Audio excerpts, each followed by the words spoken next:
18 milhões de brasileiros têm ansiedade. Então que todo mundo está ansioso você já sabe. Mas será que isso tem a ver com o Instagram e o TikTok da vida? Fica aqui que você vai descobrir. Vem com a gente, vem com a mente. Você já passou horas rolando o feed das redes sociais e só percebeu quando já estava com dor de cabeça? Pois é, isso é mais comum do que parece. O uso problemático de redes sociais é justamente isso, quando você começa a gastar mais tempo do que deveria nas redes sociais e, de repente, fica viciado. Ou seja, você não consegue mais parar de rolar o feed, ficar checando curtidas e vendo se alguém comentou na sua foto. Eu sei, você já fez isso. E quando percebe, já passou horas ali sem nem ver. O problema é que esse uso não é só uma perda de tempo, mas também uma das chaves da ansiedade.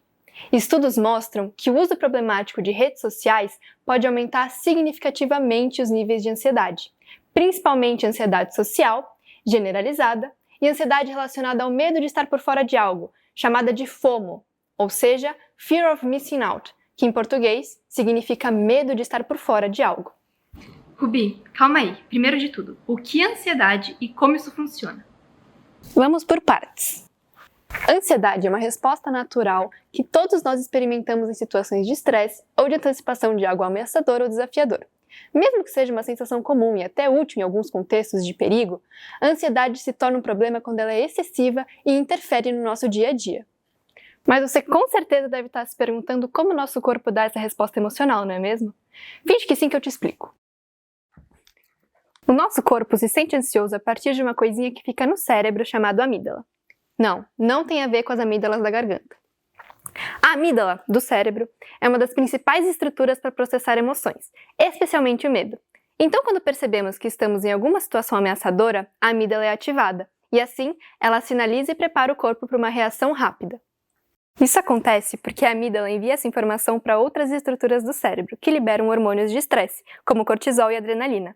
Então, esses hormônios aumentam a frequência cardíaca e preparam o nosso corpo para a ação, deixando essa sensação de ansiedade. E isso é bom para quando a gente está em uma situação de perigo ou que necessite de uma reação rápida, como um jogo de futebol.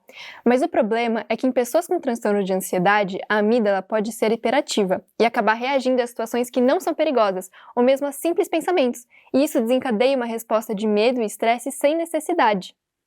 Ok, você já entendeu o que é ansiedade, mas você que prestou atenção no vídeo com certeza lembrou do que eu disse antes, de que o uso problemático das redes sociais piora os índices de ansiedade social, generalizada e aquela FOMO, Fear of Missing Out, né? Já falei pra você, finge que lembrou que eu te explico, criatura. Muito bem, já que você lembrou, eu vou te explicar. De acordo com o Anual Diagnóstico e Estatístico de Transtornos Mentais, o DSM-5, o transtorno de ansiedade social é caracterizado por um medo intenso e persistente de situações sociais ou de desempenho.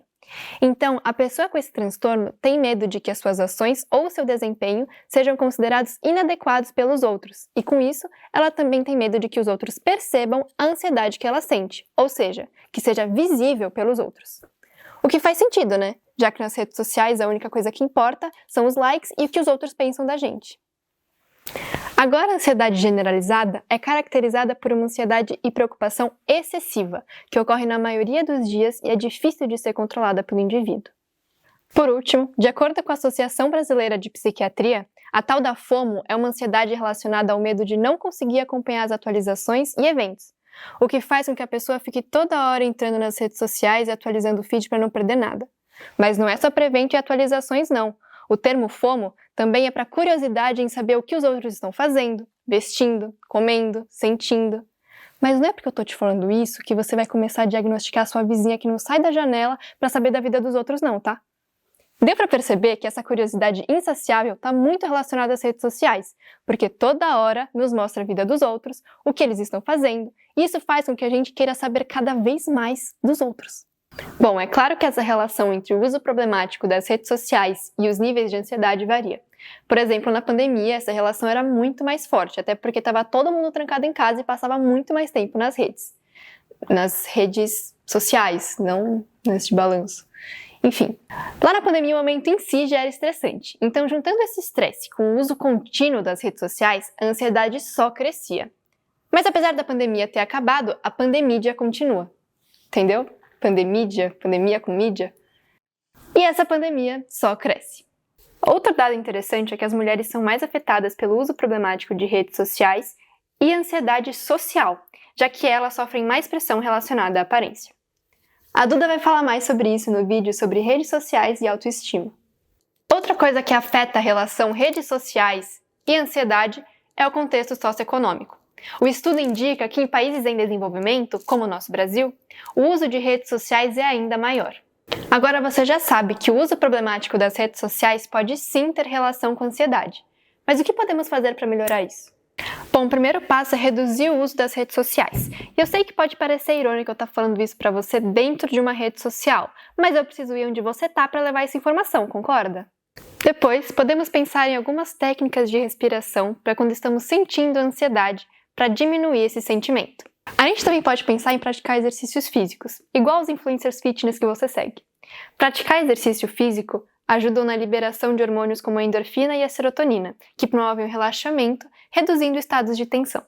Por último, mas não menos importante, é sempre recomendado que se procure um profissional de saúde caso essa ansiedade seja muito forte ou persista por algum tempo.